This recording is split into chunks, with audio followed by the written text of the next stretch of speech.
I want to talk to you about Corporal Dawson and PFD Downing. Those names sound like they should mean something to me. It's just not clicking in. Harold Dawson and Loudon Downey. You can give me one more. Dawson Downey, your client! Everything, yes, right. Dawson and Downey. Oh, it's like, yes, Lance Corporal Dawson and, PFD Downey. Right.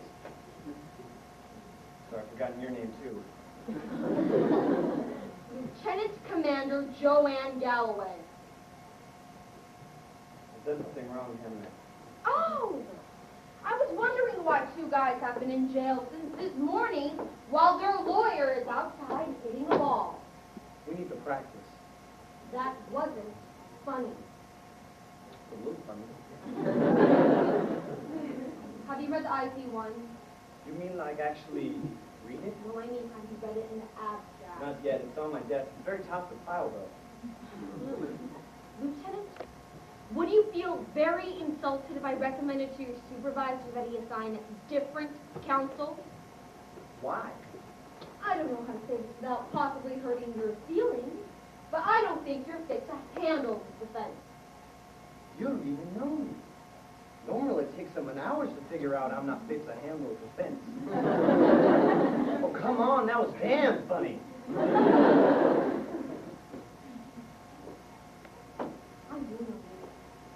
I know you went to Harvard and an Asian scholarship. And I know that you probably just treading water the 3 years you got service. Just kind of lay low till you can get out and get a real job. That's fine, and I won't tell anyone. But my feeling is that if this case is handled in the same slick-ass, fast food, Persian bazaar manner with which you seem to handle everything else, something is going to get missed. And I wouldn't be doing my duty if I allowed Dawson and Downey to spend more hours in jail than necessary because their lawyers had predetermined the path of least resistance. Wow, Commander. I'm sexually aroused. I'm not kidding. I don't think your clients murdered anybody. We'll have to take their word for them, won't we? I mean, I don't think there was any intent. What are you basing this on? Instinct? Instinct? The doctor's report says that Santiago died due to an acute lactic acidosis, and that the acidosis strongly suggests poisoning. Now, I don't really know what any of that means, but it sounds pretty bad. The doctor's wrong. What a relief. I was afraid I wouldn't have to use the liar, liar, pants on fire defense. Good one. That was funny. Thank you. But rest assured, I'm completely on top of the situation with Dawson and Donald. Downey. Downey. Right. I'll speak to your supervisor.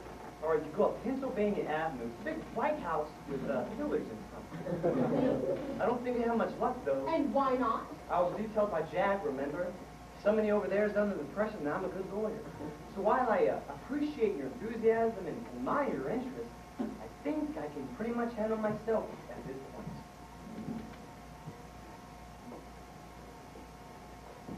Do you know what a code red is?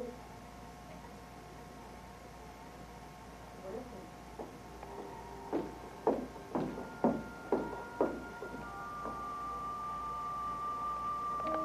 My neighbor called. I thought she might be concerned. Perfectly within my province. And you know what she said? You had authorization? What did Ginny?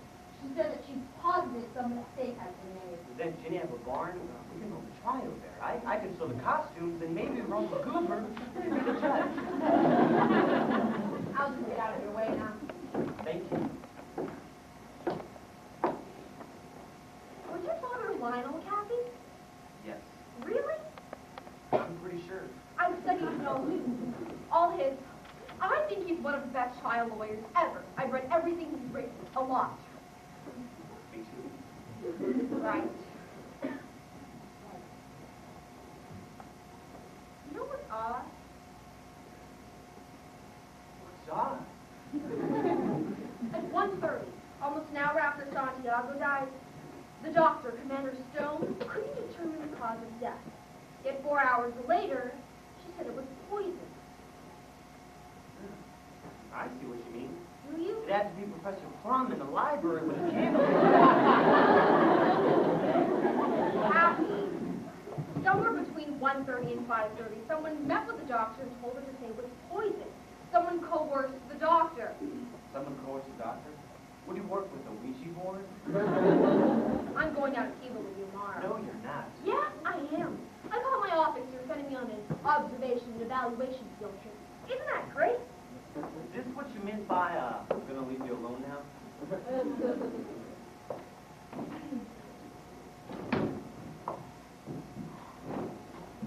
You're my witness. When my wife gets back, my daughter spoke. She said a word. Sound, I'm not really sure the word. Oh, come on, it was a word. Okay. You heard her, the girl sat right there, pointed, and said, "Pa." She did, she said, "Pa." Sam, she was pointing at a doorknob. That's right. She pointed and said, "Look, Pa, doorknob."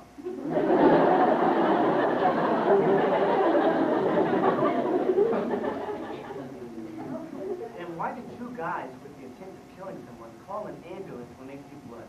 Why does anybody do anything? That's not good enough. Why do they call an ambulance when they see blood? Well, They say they called an ambulance. They panic. I don't know about Downey, but doctors never panicked about anything in his life. I think the client's a luckier we scoundrel. You let the hammer drop? I served in the division with the chair and stuff. Thank you, Judge, for the defense. Good night. Remember where your wife's down there? Get Pa. I don't look good in white. Nobody looks good in white. You're going down to Cuba in July.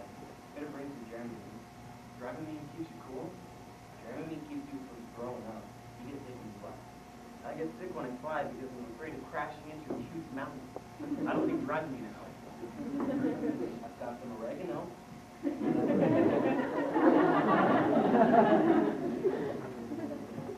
Sam, do you realize that there was only one piece of evidence that linked him to the scene of the crime?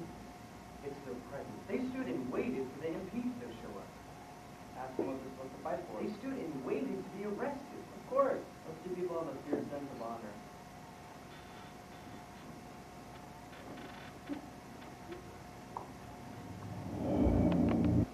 Hey, Roy Jessup. Come on in and sit down. Hi, I'm Daniel Cathy. This is Joanne Calloway. She's a very... How do you do? Nice to meet you, Commander.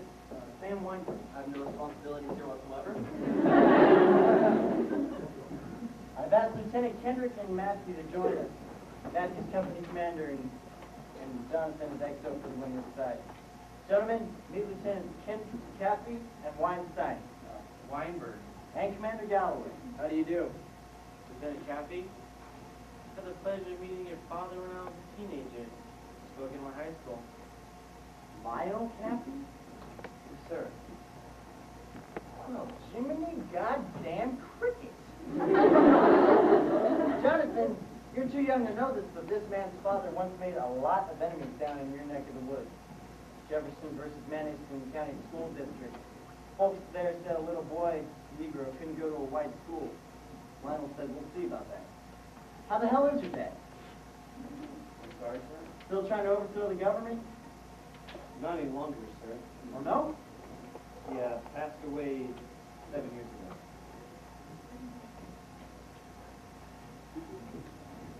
Well, don't I feel like an asshole?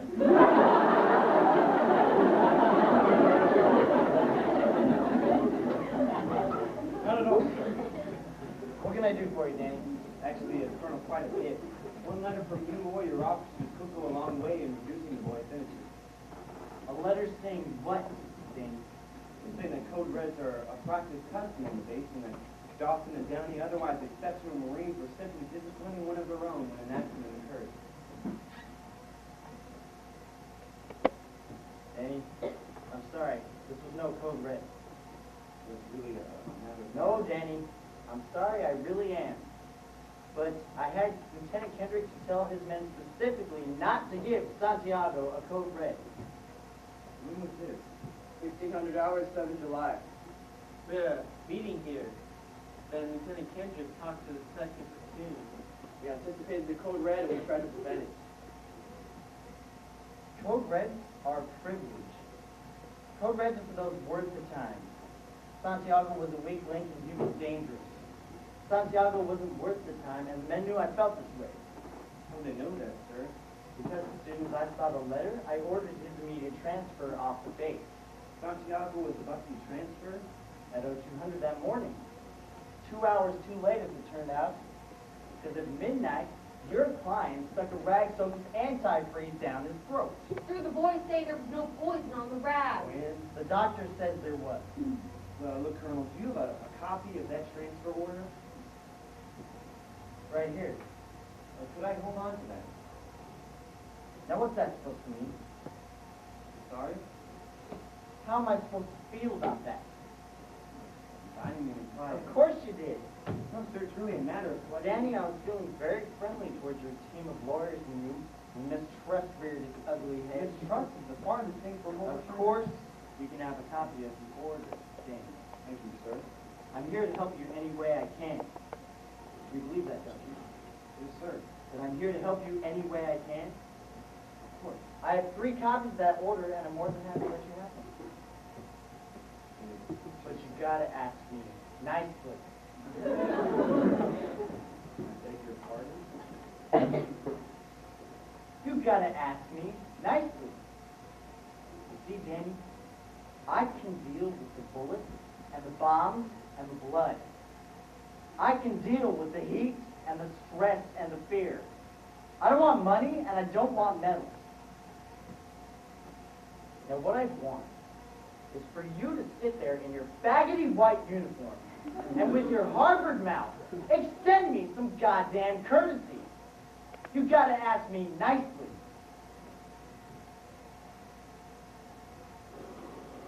Sir, it's not too much trouble. What the hell kind of nonsense is this? Joanne? We don't work for you, Colonel. We're investigating a crime. We are not investigating a crime. Joanne, you seem a trifle perturbed. How about a gumball? No, thank you, sir. I wonder if I could ask you a question, though. No. Name it. On the morning of the 8th, between 1:30 and 5:30, did you meet with Commander Stone? Commander, the Colonel does not need to answer that question. Of course he does. No, he really doesn't. Yeah, he really does. You know, Danny, it just hit me. She outranks you. Yes, sir. Now, I'm going to tell you something. Listen up, because I mean this. There is nothing sexier on earth than a woman that you have to salute in the morning. Believe me, gentlemen, if you've never been laid by a superior officer, just let the best of life pass you by. Did you consult with the doctor that night, Colonel? Joanne, you see, my problem is I'm a lieutenant colonel. I have to keep taking cold showers for the lunchtime gal president. I need an answer to my question, sir. Now! Take caution in your tone, Commander. I'm a fair guy, but this frickin' heat's making me absolutely crazy. Yes, of course I had a meeting with the doctor. One of my men was dead. Thank you, sir. Look, Colonel, we'll get out of your hair. I just need a letter that says that Santiago died due to an accident that occurred during the Code Red. Lieutenant Caffey, I believe in God and in His Son, Jesus Christ. And because I do, I can save it. Private Santiago isn't dead because of a Code Red. He's dead because he had no honor. He's dead because he had no code. And God was watching. How do you feel about that theory, Sam? I don't like you. Look at this. That's it. Wait outside. I apologize. No, I mean it. Wait outside, you too. Please excuse us.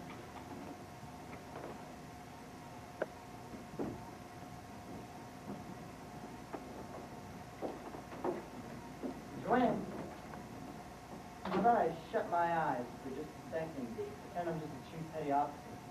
You've got an hour before your plane leaves, what do you say? What would I do with the other 59 minutes?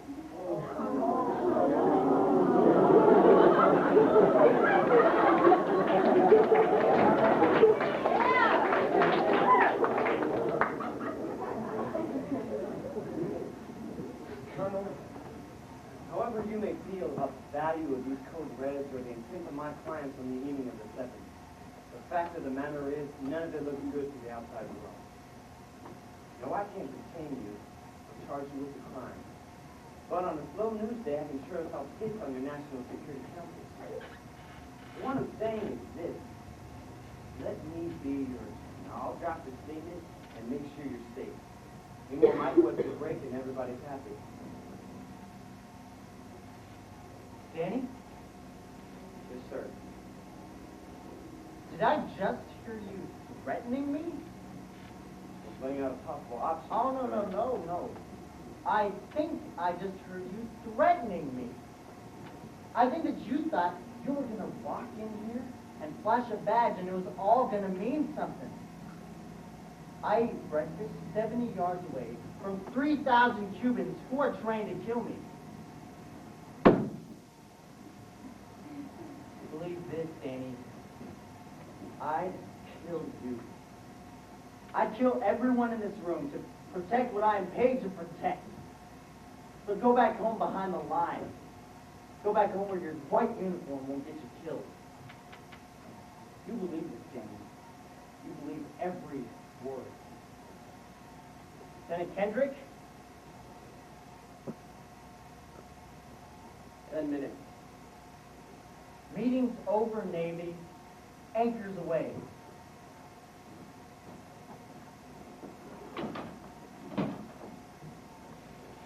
O'Daniel? Transfer order? No. I don't need it.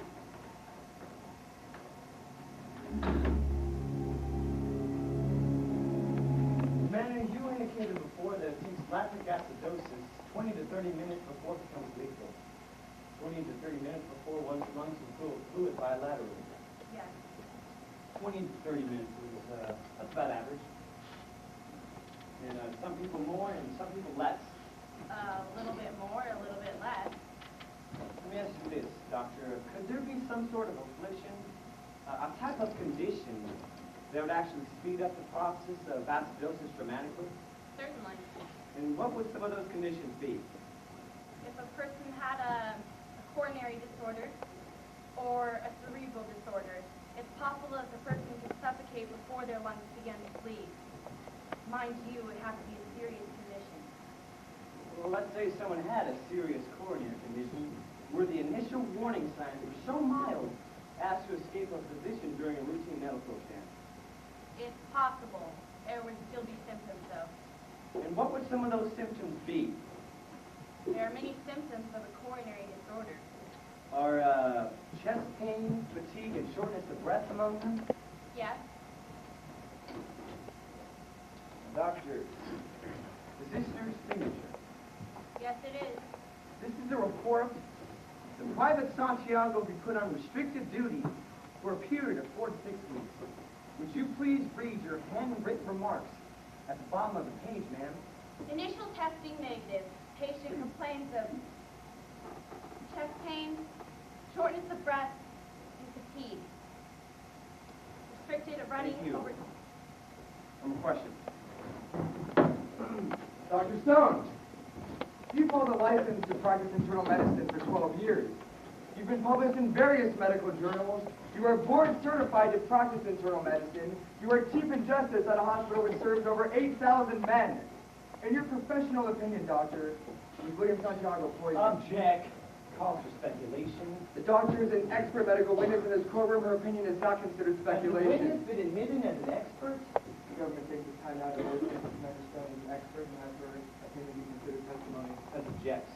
Overruled. The court reserves the doctor's opinion. Captain, the commander is an internist, not a criminologist, and her testimony in the cross-examination has only demonstrated that the medical facts are simply inconclusive. Nonetheless, I'd like to hear the doctor's opinion.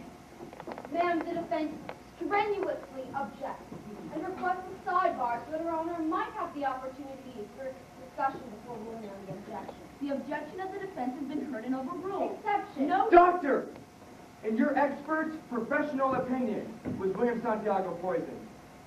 Yes. Thank you, Dr. Stone. No further questions. You may sit down now, Mr. Stone. Very, very pleased. And I can't do the